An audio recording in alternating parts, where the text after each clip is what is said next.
மூன்றாவது நபியார் பற்றி ஒரு அற்புதமான கதை, எனக்கு மனசை ரொம்ப நெகிழ வைக்கிற கதை. எல்லாம் கொடுக்கப்பட்டது, எதை கொண்டு வர போறோம், எதை கொண்டு போக போறோம், அதை எப்படி அவர் பிராக்டிக்கலா பண்ணார்னா, ஒவ்வொரு நாளும் நபி நாயகத்தின் வீட்டிலே ஒரு காசு கூட மிச்சம் வைக்க கூடாது. இன்றைக்கு இது சம்பாதிக்கப்பட்டால் இன்றைக்கே இது கொடுக்கப்பட வேண்டும், செலவழிக்கப்பட வேண்டும். கடைசியில் கணக்கு போடும் பொழுது ஒரு காசு கூட மிஞ்சக்கூடாது. ரொம்ப தெளிவு, ரொம்ப சந்தோஷம். அவருடைய பிலீஃப் தான்.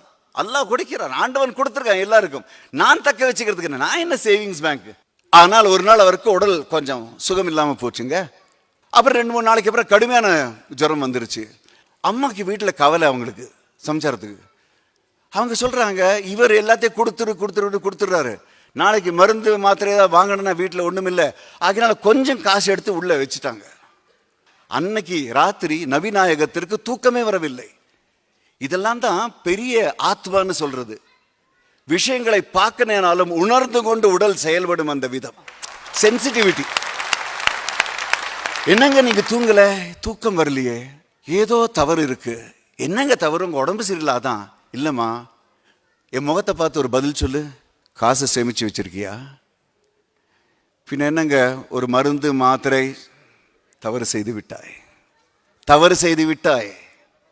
அவன் இருக்கான் பார்த்துக்கிறதுக்கு, நீ யாரு பார்த்துக்கிறதுக்கு? வேண்டாம், தயவு செஞ்சு போய் ராத்திரி எவ்வளவு மணி நேரம், 12:30 மணி நாளைக்கு ராத்திரி 12:30 மணி நேரத்துக்கு சொல்றாரு, தயவு செஞ்சு அந்த காசு எடுத்துக்கொண்டு போய் வெளியில யார் இருந்தாலும் பிச்சைக்காரனுக்கு, தயவு செஞ்சு யாரா இருந்தாலும் ஏழைக்கு கொடுத்துரு.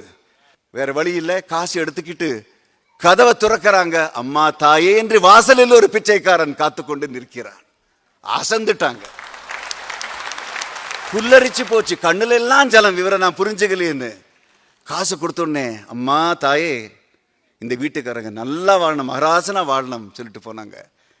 திரும்பி பார்க்கிறார்கள், முகத்தில் அந்த ஒரு மந்தகாச புன்னகையோடு நபிகள் இவரை பார்க்கிறார். பெறுவதற்கு என்று ஒருவன் காத்திருந்தால் கொடுப்பதற்கு அவன் எப்பொழுதுமே தயாராக இருப்பான், நீ கவலைப்படாத.